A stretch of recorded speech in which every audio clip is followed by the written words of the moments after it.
घर से भागकर शादी करने वाली लड़की। ट्रेन के एसी कोच में मेरे सामने की सीट पर बैठी लड़की ने मुझसे पूछा, हेलो, क्या आपके पास इस मोबाइल की पिन है? उसने अपने बैग से एक फ़ोन निकाला था और नया सिम कार्ड उसमें डालना चाहती थी, लेकिन सिम स्लॉट खोलने के लिए पिन की ज़रूरत पड़ती है जो उसके पास नहीं थी। मैंने हाँ में गर्दन हिलाई और सीट के नीचे से अपना बैग निकालकर उसके टूल बॉक्स से पिन ढूंढकर लड़की को दे दी। लड़की ने थैंक्स कहते हुए पिन ले ली और सिम डालकर पिन मुझे वापस कर दी। थोड़ी देर बाद वो फिर से इधर उधर ताकने लगी। मुझसे रहा नहीं गया। मैंने पूछ लिया, कोई परेशानी? वो बोली, सिम स्टार्ट नहीं हो रही है। मैंने मोबाइल मांगा। उसने मोबाइल मुझे दे दिया। मैंने मोबाइल देखकर उससे कहा कि सिम अभी एक्टिवेट नहीं हुई है, थोड़ी देर में हो जाएगी और एक्टिव होने के बाद आईडी वेरिफिकेशन होगा, उसके बाद आप इसे इस्तेमाल कर सकेंगे। लड़की ने पूछा, आईडी वेरिफिकेशन क्यों? मैंने कहा, आजकल सिम वेरिफिकेशन के बाद एक्टिव होती है। जिस नाम से ये सिम खरीदी गई है उसका ब्यौरा पूछा जाएगा, बता देना। लड़की बुदबुदाई, ओह। मैंने दिलासा देते हुए कहा, इसमें कोई परेशानी की कोई बात नहीं है। वो अपने एक हाथ से दूसरा हाथ दबाती रही, मानो किसी परेशानी में हो। मैंने फिर विनम्रता से कहा, आपको कहीं कॉल करना हो तो मेरा मोबाइल इस्तेमाल कर लीजिए। लड़के ने कहा, जी फ़िलहाल नहीं थैंक्स, लेकिन ये सिम किस नाम से खरीदी गई है मुझे नहीं पता। मैंने कहा, एक बार एक्टिव होने दीजिए, जिसने आपको सिम दी है उसी के नाम की होगी। उसने कहा, ओके, कोशिश करते हैं। मैंने पूछा, आपका स्टेशन कहाँ है? लड़की ने कहा, दिल्ली। और आप? लड़की ने मुझसे पूछा। मैंने कहा, दिल्ली ही जा रहा हूँ, एक दिन का काम है। आप दिल्ली में रहती हैं या? लड़की बोली, नहीं नहीं, दिल्ली में कोई काम नहीं ना, मेरा घर है वहाँ तो। मैंने उत्सुकतावश ही पूछा। वो बोली, दरअसल ये दूसरी ट्रेन है जिसमें आज मैं हूँ और दिल्ली से तीसरी गाड़ी पकड़नी है, फिर हमेशा के लिए आज़ाद। आज़ाद? लेकिन किस तरह की कैद से? मुझे फिर जिज्ञासा हुई, आखिर किस कैद में थी ये कमसीन अल्हड़ सी लड़की? लड़की बोली, उसी कैद में थी जिसमें हर लड़की होती है, जहाँ घर वाले कहीं शादी कर लो, जब जैसा कहें वैसा करो। मैं घर से भाग चुकी हूँ। मुझे ताज्जुब हुआ, मगर अपने ताज्जुब को छुपाते हुए मैंने ऐसे ही हंसते हुए पूछा, अकेली भाग रही हैं आप? आपके साथ कोई नज़र नहीं आ रहा? वो बोली, अकेली नहीं, साथ में है कोई। कौन? मेरे पर्सन ख़त्म नहीं हो रहे थे।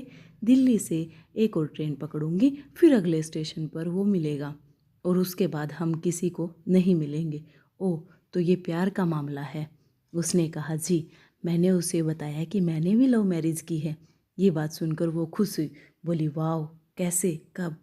लव मैरिज की बात सुनकर वो मुझसे बात करने में रुचि लेने लगी। मैंने कहा, कहाँ, कब, कैसे, कहाँ, वो मैं बाद में बताऊंगा, पहले आप यह बताओ आपके घर में कौन कौन है? उसने होशियारी बरतते हुए कहा, वो मैं आपको क्यों बताऊं? मेरे घर में कोई भी हो सकता है। मेरे पापा, माँ, भाई, बहन हो सकते हैं। भाई ना हो, सिर्फ बहनें हों, और ये भी हो सकता है कि बहनें ना हों और दो चार मुस्टंडे भाई हों। मतलब मैं आपका नाम भी नहीं पूछ सकता। मैंने काउंटर मारा। वो बोली, कुछ भी नाम हो सकता है मेरा, टीना, मीना, सबीना, अंजलि, कुछ भी। बहुत बातूनी लड़की थी वो। थोड़ी इधर उधर की बातें करने के बाद उसने मुझे टॉफ़ी दी, जैसे छोटे बच्चे देते हैं क्लास में। बोली, आज मेरा बर्थडे है। मैंने उसकी हथेली से टॉफ़ी उठाते हुए बधाई दी और पूछा, कितने साल की हुई हो? वो बोली, 18।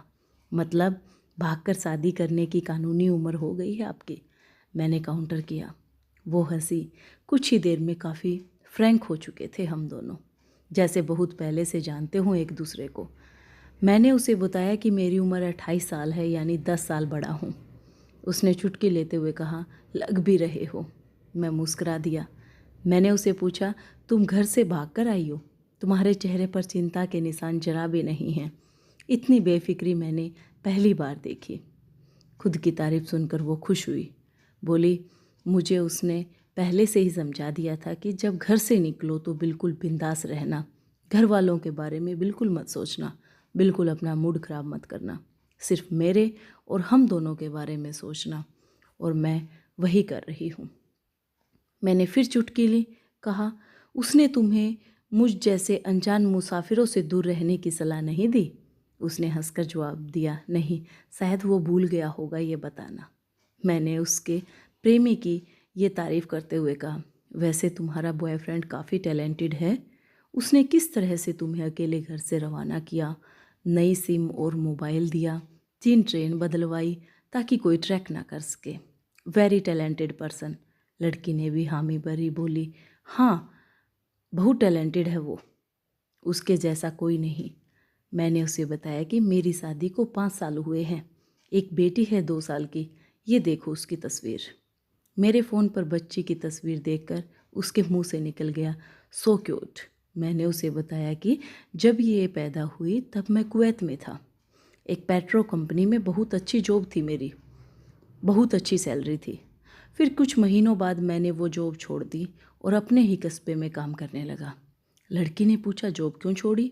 मैंने कहा, बच्ची को पहली बार गोद में उठाया तो ऐसा लगा जैसे जन्नत मेरे हाथों में है। 30 दिन की छुट्टी पर घर आया था, वापस जाना था लेकिन जा ना सका। इधर बच्ची का बचपन खर्च होता रहे, उधर मैं पूरी दुनिया कमा लूँ, तब भी घाटे का सौदा है। मेरी 2 टके की नौकरी, बचपन उसका लाखों का। उसने पूछा, क्या बीवी बच्चों को साथ नहीं ले जा सकते थे वहाँ? मैंने कहा, काफ़ी टेक्निकल मामलों से गुजरकर एक लंबी अवधि के बाद रख सकते हैं। उस वक्त ये मुमकिन नहीं था। मुझे दोनों में से एक को चुनना था, आलीशान रहन सहन के साथ नौकरी या परिवार। मैंने परिवार चुना, अपनी बेटी को बड़ा होते देखने के लिए। मैं कुवैत वापस गया था लेकिन अपना इस्तीफ़ा देकर लौट आया। लड़की ने कहा, वेरी इम्प्रेसिव। मैं मुस्कुराकर खिड़की की तरफ देखने लगा। लड़की ने पूछा, अच्छा, आपने तो लव मैरिज की थी ना, फिर आप भागकर कहाँ गए? कैसे रहे और कैसे गुजारा वो वक्त? उसके हर सवाल और हर बात में मुझे महसूस हो रहा था कि ये लड़की लड़कपन के शिखर पर है, बिल्कुल नासमझ और मासूम। मैंने उसे बताया कि हमने भागकर शादी नहीं की और ये भी है कि उसके पापा ने मुझे पहली नज़र में सख्ती से रिजेक्ट कर दिया था। उन्होंने आपको रिजेक्ट क्यों किया? लड़की ने पूछा। मैंने कहा, रिजेक्ट करने की कुछ भी वजह हो सकती है। मेरी जाति, मेरा धर्म, मेरा कुल कबीला, घर परिवार, नस्ल या नक्षत्र, इन्हीं में से कोई काट होती है जिसके इस्तेमाल से जुड़ते हुए रिश्तों की डोर को काटा जा सकता है। बिल्कुल सही। लड़की ने सहमति दर्ज कराई और आगे पूछा, फिर आपने क्या किया? मैंने कहा, मैंने कुछ नहीं किया। उसके पिता ने रिजेक्ट कर दिया, वहीं से मैंने अपने बारे में अलग से सोचना शुरू कर दिया था।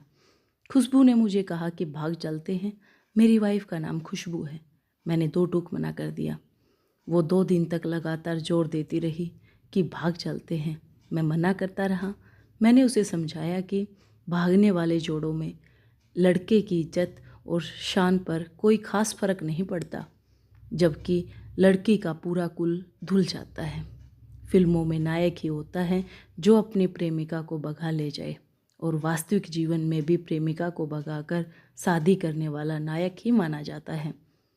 लड़की भगाने वाले लड़के के दोस्तों में उस लड़के का दर्जा बुलंद हो जाता है, भगाने वाला लड़का हीरो माना जाता है। लेकिन इसके विपरीत जो लड़की प्रेमी संग भाग रही है वो उल्टा कहलाती है। मोहल्ले के लड़के उसे चालू किस्म की कहते हैं। बुराइयों के तमाम शब्दकोश लड़की के लिए इस्तेमाल किए जाते हैं। भागने वाली लड़की आगे चलकर 60 साल की वृद्धा भी हो जाएगी, तब भी जवानी में किए गए उस कांड का कलंक उसके माथे पर से नहीं मिटता। मैं मानता हूँ कि लड़का लड़की को तोलने का ये दोहरा मापदंड गलत है, लेकिन समाज में है तो सही, ये नज़रिया गलत है मगर अस्तित्व में है। लोगों के अवचेतन मन में भागने वाली लड़की की भद्दी तस्वीर होती है। मैं तुम्हारी पीठ को छलनी करके सुखी नहीं रह सकता, तुम्हारे माँ बाप को दुखी करके अपनी ख्वाहिशें पूरी नहीं कर सकता। वो अपने नीचे का होठ धातु तले पीसने लगी। उसने पानी की बोतल का ढक्कन खोलकर एक घूंट अंदर सरकाया। मैंने कहा, अगर मैं उस दिन उसे भगा ले जाता तो उसकी माँ तो शायद कई दिनों तक पानी भी ना पीती। इसलिए मेरी हिम्मत ना हुई कि ऐसा काम करूं। मैं जिससे प्रेम करूं उसके माँ बाप मेरे माँ बाप के समान ही हैं। चाहे शादी ना हो तो ना हो। कुछ पल के लिए वो सोच में पड़ गई, लेकिन मेरे बारे में और अधिक जानना चाहती थी। उसने पूछा, फिर आपकी शादी कैसे हुई? मैंने बताया कि खुशबू की सगाई कहीं और कर दी गई थी। धीरे धीरे सब कुछ नॉर्मल होने लगा था। खुशबू और उसके मंगेतर की बातें भी होने लगी थी फ़ोन पर, लेकिन जैसे जैसे शादी नज़दीक आने लगी उन लोगों की डिमांड बढ़ने लगी। डिमांड मतलब? लड़की ने पूछा। डिमांड का एक ही मतलब होता है, दहेज की डिमांड। परिवार में सबको सोने से बने तोहफे दो, दूल्हे को लग्जरी कार चाहिए, सास और ननंद को नेकलेस दो, वगैरह वगैरह। बोले, हमारे यहाँ रीत है। लड़का भी इस रीत की अदायगी का पक्षधर था। वो सगाई मैंने येन केन पर क्रेन तुड़वा डाली। फिर किसी तरह घर वालों को समझा बुझा कर मैं फ्रंट पर आ गया और हमारी शादी हो गई। ये सब किस्मत की बात थी। लड़की बोली, चलो अच्छा हुआ आप मिल गए, वरना वो गलत लोगों में फंस जाती। मैंने कहा, जरूरी नहीं कि माँ पापा का फैसला हमेशा सही हो, और ये भी जरूरी नहीं कि प्रेमी जोड़े की पसंद सही हो। दोनों में से कोई भी गलत या सही हो सकता है। मतलब की बात यहाँ ये है कि कौन ज़्यादा समझदार और वफादार है। लड़की ने फिर से पानी का घूंट लिया और मैंने भी। लड़की ने तर्क दिया कि हमारा फैसला गलत हो जाए तो कोई बात नहीं, उन्हें गिलानी नहीं होनी चाहिए। मैंने कहा, फैसला ऐसा हो जो दोनों का हो। औलाद और माता पिता दोनों की सहमति, वो सबसे सही है। बुरा मत मानना, मैं कहना चाहूँगा कि तुम्हारा फैसला तुम दोनों का है, जिसमें तुम्हारे पेरेंट्स शामिल नहीं हैं। ना ही तुम्हें इश्क का असली मतलब पता है अभी। उसने पूछा, क्या है इश्क का सही अर्थ? मैंने कहा, तुम इश्क में हो। तुम अपना सब कुछ छोड़कर चली आई, ये इश्क है।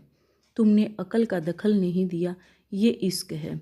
नफ़ा नुकसान नहीं सोचा, ये इश्क है। तुम्हारा दिमाग दुनियादारी के फितूर से बिल्कुल खाली था। उस खाली स्पेस में इश्क इंस्टॉल कर दिया गया। जिसने इश्क को इंस्टॉल किया वो इश्क में नहीं है। यानी तुम जिसके साथ जा रही हो वो इश्क में नहीं, बल्कि होशियारी, हीरोगिरी में है। जो इश्क में होता है वो इतनी प्लानिंग नहीं कर पाता है, 3 ट्रेनें नहीं बदलवा पाता है, उसका दिमाग इतना काम कर ही नहीं पाता। कोई कहे मैं आशिक हूँ और वो सातिर भी हो, ये नामुमकिन है। मजनू इश्क में पागल हो गया था, लोग पत्थर मारते थे उसे। इश्क में उसकी पहचान तक मिट गई। उसे दुनिया मजनू के नाम से जानती है, जबकि उसका असली नाम कैस था, जो इस्तेमाल ही नहीं किया जाता। वो सातिर होता तो कैस से मजनू ना बन पाता। फरहाद ने शीरी के लिए पहाड़ों को खोदकर नहर निकाल डाली थी और उसी नहर में उसका लहू बहा था। वो इश्क था। इश्क में कोई फ़कीर हो गया, कोई जोगी हो गया, किसी मांझी ने पहाड़ तोड़कर रास्ता निकाल लिया, किसी ने अतिरिक्त दिमाग नहीं लगाया। लालच, वासना और इश्क हासिल करने का नाम इश्क नहीं है। इश्क समर्पण को कहते हैं, जिसमें इंसान सबसे पहले खुद का समर्पण करता है, जैसे तुमने किया। लेकिन तुम्हारा समर्पण हासिल करने के लिए था, यानी तुम्हारे इश्क में तृष्णा की मिलावट हो गई। डॉक्टर इकबाल का एक शेर है, अकल अय्यार है सो भेष बदल लेती है, इश्क बेचारा ना मुल्ला है, ना जाहिद और ना हकीम। लड़की अचानक से खो सी गई। उसकी खिलखिलाहट और लड़कपन एकदम से खामोशी में बदल गया। मुझे लगा मैं कुछ ज़्यादा बोल गया, फिर भी मैंने जारी रखा। मैंने कहा, प्यार तुम्हारे पापा तुमसे करते हैं। कुछ दिनों बाद उनका वजन आधा हो जाएगा। तुम्हारी माँ कई दिनों तक खाना नहीं खाएगी, ना पानी पिएगी, जबकि आपको अपने प्रेमी को आजमा कर देख लेना था। ना तो उसकी सेहत पर कोई फ़र्क पड़ता, ना दिमाग पर। वो अक्लमंद है, अपने लिए अच्छा सोच लेता। आजकल गली मोहल्ले के 38 लौंडे लपाड़े को जो इश्क हो जाता है वो इश्क नहीं है, वो सिनेमा जैसा कुछ है।